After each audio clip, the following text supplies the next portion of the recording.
Hello and welcome to the news at noon on Human Rights Radio 101.1 FM Abuja. My name is Oikeke Igado Kure. The headlines this are: Federal government unveils plan to reward investigative journalism. Senate harps on Nigeria's unity as calls for restructuring continues. Nigeria mark International Day for Elimination of Violence Against Women. On the foreign scene, Egypt mourns victims of mosque massacre.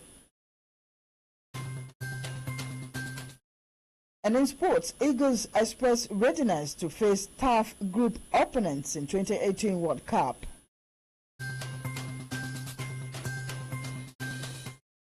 Details in a moment. Please stay with us.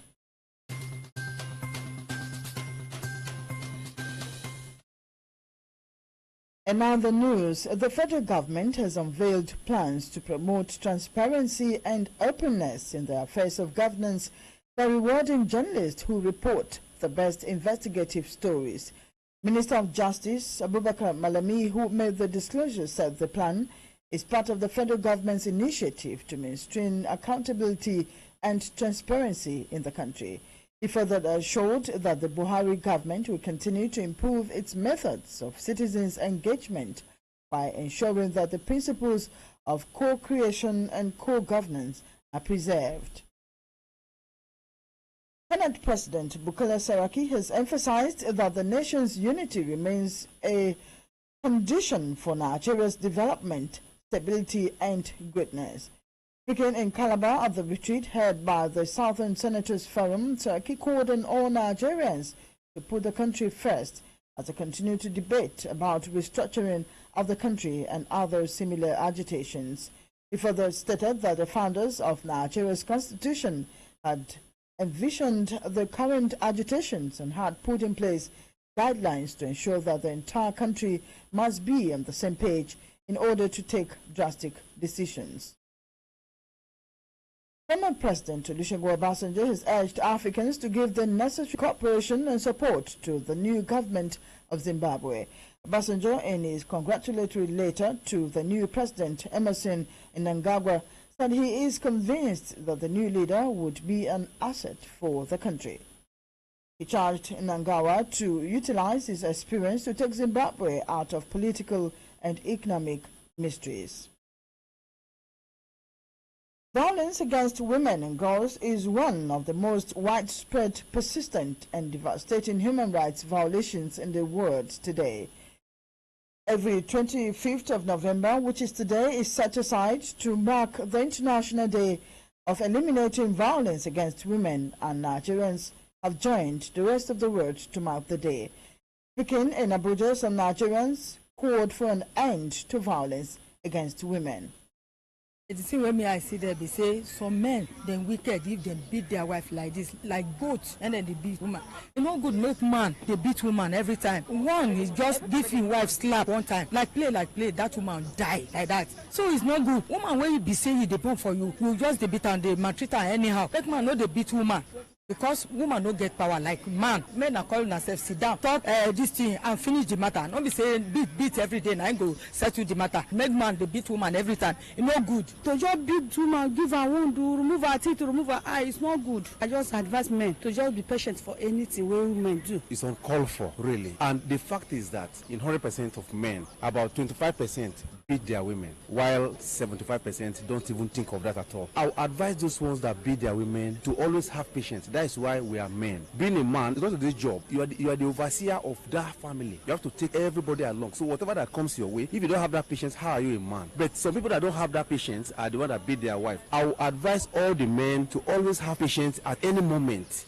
A man is supposed to treat a woman special. The creation of a woman started from the Adam's rib. So a man does not have any reason whatsoever to maltreat his wife. And when you lay that hand on your wife, what are you teaching your children?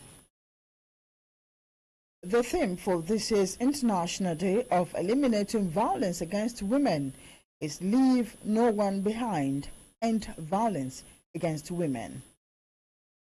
One of the ways to curb the rising cases of killings across the country is to put measures in place that will take out illegal possession of arms in Nigeria. Speaking with Human Rights Radio at the weekend, some people expressed fears that the number of arms moving freely in the country is worrisome. The called for a holistic approach to end illegal importation of firearms in Nigeria. The thing I felt that can be possible in order to curb this menace is for the federal government to stop this political struggle for power. No one can say them they used to lot in the arms. But at the same time, I ascribe the blame to our customs. The custom officials, they are not sincere enough. You know, some use something like rice. When they are importing rice, they keep the arms under the rice. But if the people in charge of the borders, they are sincere enough, at least those things will be eradicated. This year alone, we've seen how the customs have been intercepted with importation of guns. Up to today, we never heard of arresting anybody. So this is how the guns reach to commoners.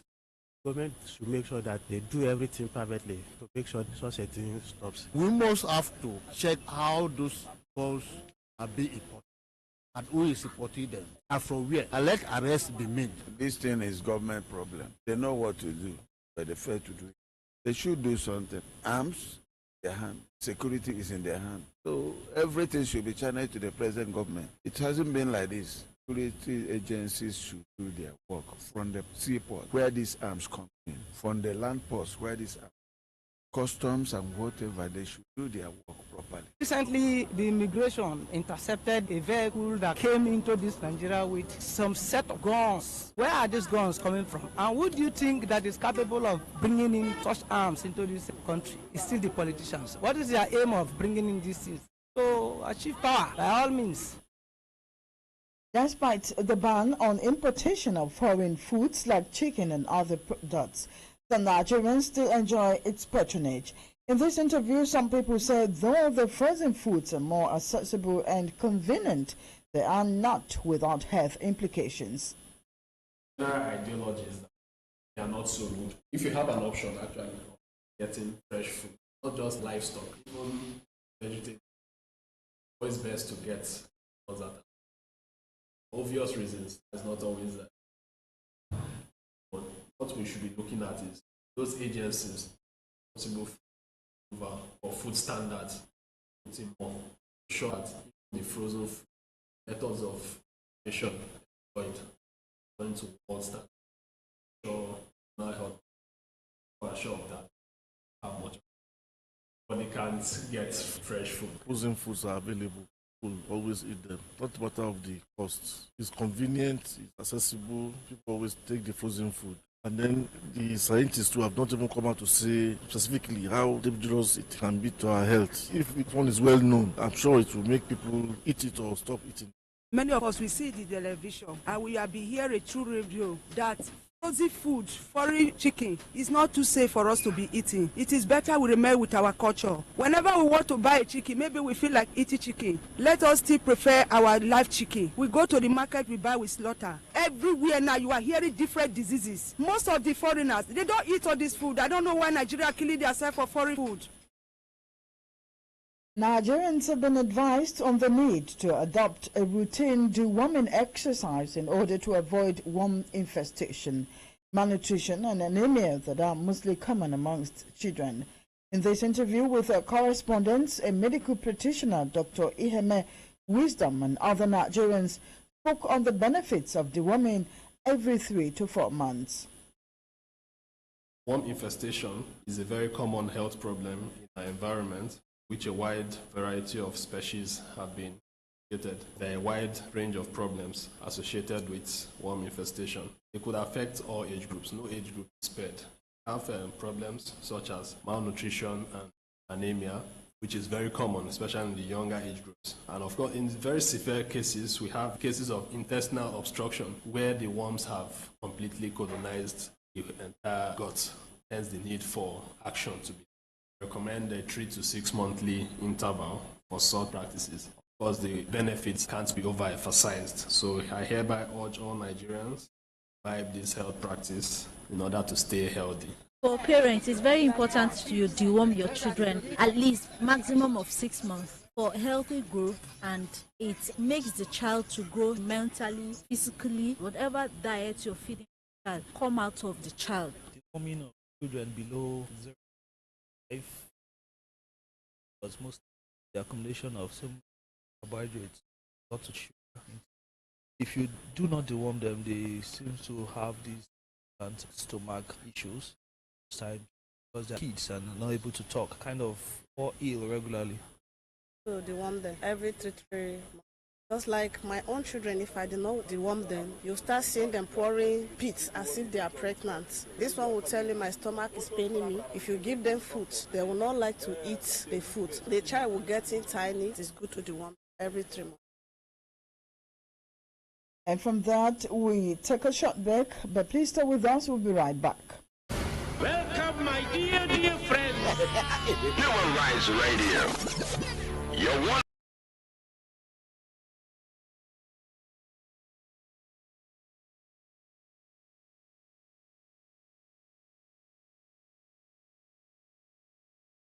Welcome back. And on the phone, saying 3 days of national mourning began in Egypt today after the deadliest militant attack in the country's modern history. Assailant killed 235 people and injured over 100 when they bombed a mosque in North Sinai during Friday's prayers.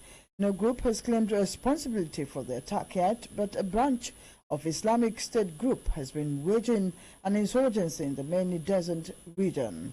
The attack has drawn international condemnation, with President Muhammadu Buhari sending condolences to the government of Egypt, and U.S. President Donald Trump denouncing it as horrible and cowardly. And in sports, Super Eagles defender Edison Ejechile has said that the team will be ready to face whichever group opponents the FIFA World Cup draw scheduled for December 1 will throw up them. The Super Eagles qualified for the World Cup unbeaten and have been demonstrating that fit.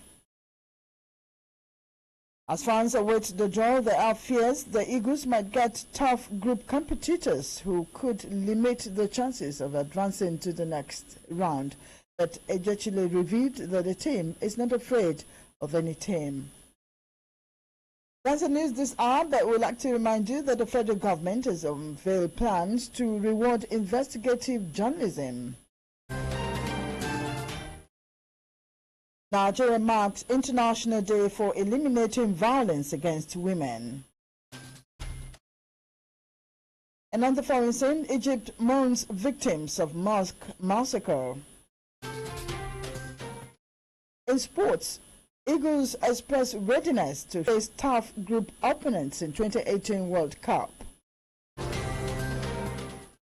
That's the news this hour, but you can continue to follow us on our social media handle. Facebook is Human Rights Radio 101.1 FM. You can also tweet at us at HRightsRadio. My name is Oikeke Igado Kure, and I thank you for listening.